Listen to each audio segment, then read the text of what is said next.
about that too. Like, do you know who daughter this is? Yeah, that's my dad. Big respect.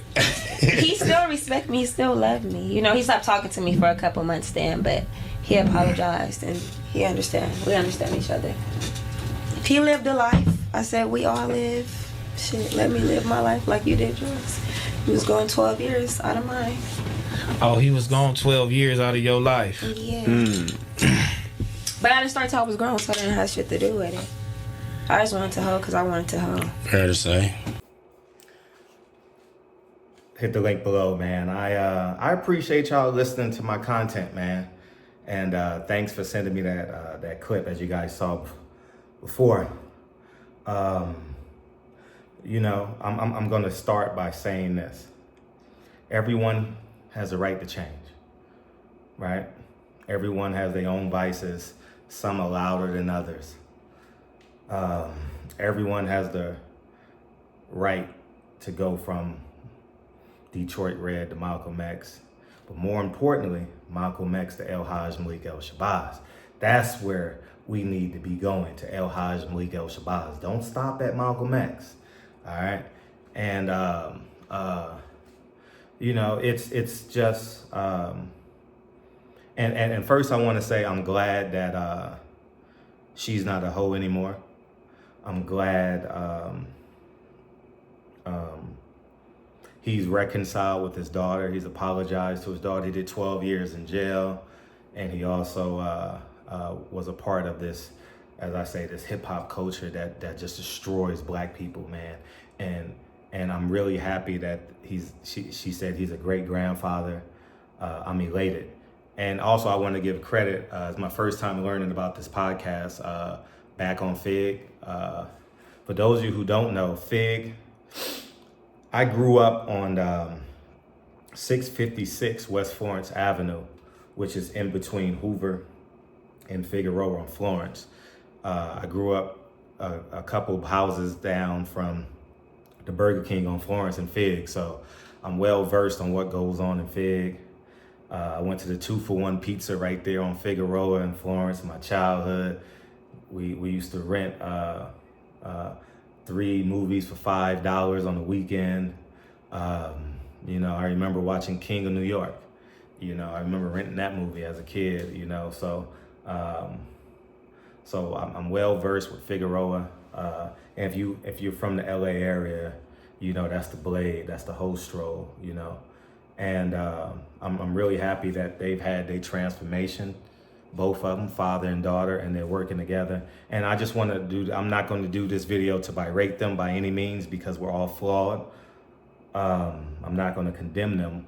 I want to talk about how hip hop, how we play a huge part in the destruction of each other. Black culture, this, we crip walking. I talk about the crip walking, you know what I mean? We talk about the crip walking, and it's just a prime example. Snoop Dogg's right-hand man, when I was a kid.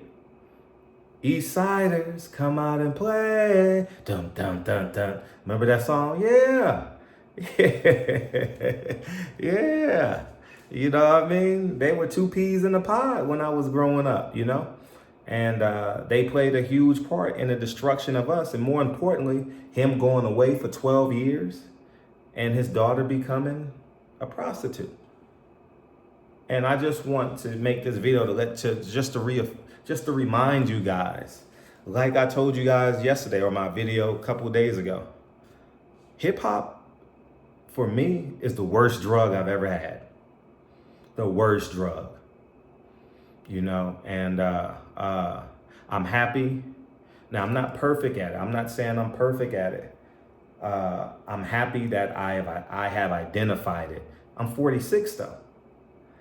Look how long it took me to identify it though. You know, and I thank God I had children to help me get there sooner than later, you know, and we have to be honest with ourselves and identify the source, identify the epic center, you know, and I wish y'all well in y'all recovery. But I'm just here to tell you, this Black America stuff is destroying us. This hip hop cool black culture, and when we patronize crip walking and selling dope and pimping girls and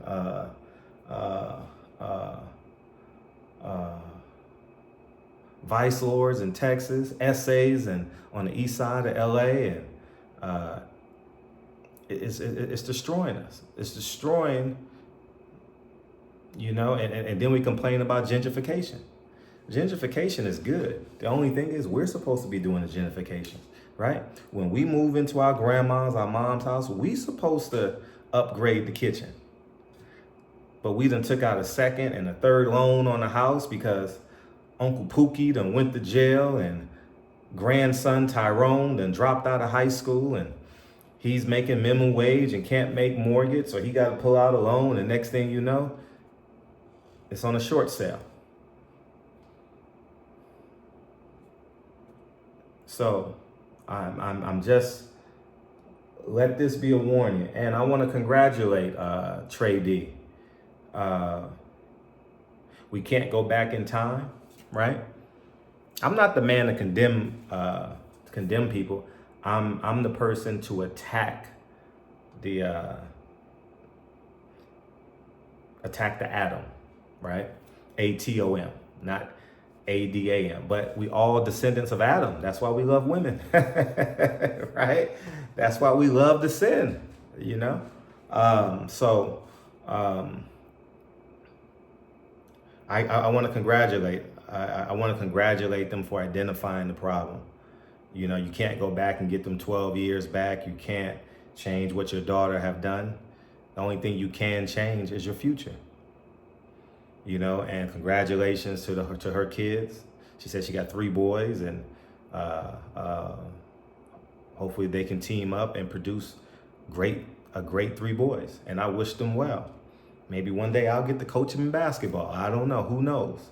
I'm real interested in Trey Dee's side. I've never seen an interview by him. So tomorrow I'm going to do a deep dive and see if I can some stuff on Trey Deee, because I want to get the backstory. I want to hear him say out of his mouth that this street culture is terrible and how it took time off his life. So y'all go ahead and have a beautiful evening. Barbershop Conversations. Let's learn from this. Can we learn from this? That's why they say he who doesn't read will fail. This is just an example. Reading, right?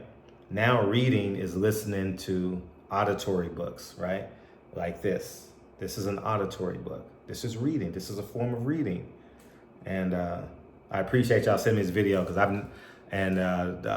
want to give that podcast credit back on Fig. I gotta,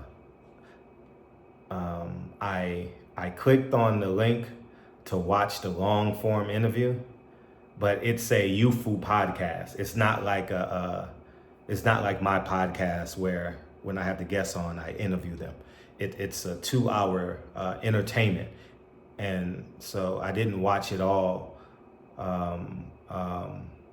because it didn't get to the information soon enough for me. So hopefully she does an interview soon with somebody so we can get the full backstory. That'd be great, and but if you want the full story, go to Back on Fig podcast, and I did see it, but it was just too jokey for me, so I didn't get it, so I didn't watch it, but I did see this clip, and thank you for sending it to me. And like I said, man, DM me. If you want me to talk about something, I'll be glad to talk about anything. DM it to me, dog. DM it to me, because I miss a lot. I miss a lot of stuff. And I want to thank y'all for sending me stuff based off of what I've been talking about the past 3 or 4 years. And I appreciate y'all. And congratulations to those two. Congratulations to those two. Because there's no difference. That's why the Bible says there's no big I's and little U's, Me gambling is a sin. It's the same thing as her being a hoe. Now, to the public, one is worse than the other, right? One has more visible, grave effects, but gambling, you can lose a house, lose a life. You know, you can lose your family, you know, but there's a higher stigma on being a hoe, being a prostitute. So I understand that, but me having a gambling habit in the past, I wouldn't even say it was a habit. It was just a form of making extra money because I literally stopped it one day. You know, once I became rich, I just said I don't need to gamble no more. It was like another stream of income, you know. So, but anyways, man, y'all go ahead and have a beautiful day, and congratulations to Trey D's family, man, and I wish them well. And I'll talk to you guys soon. Peace.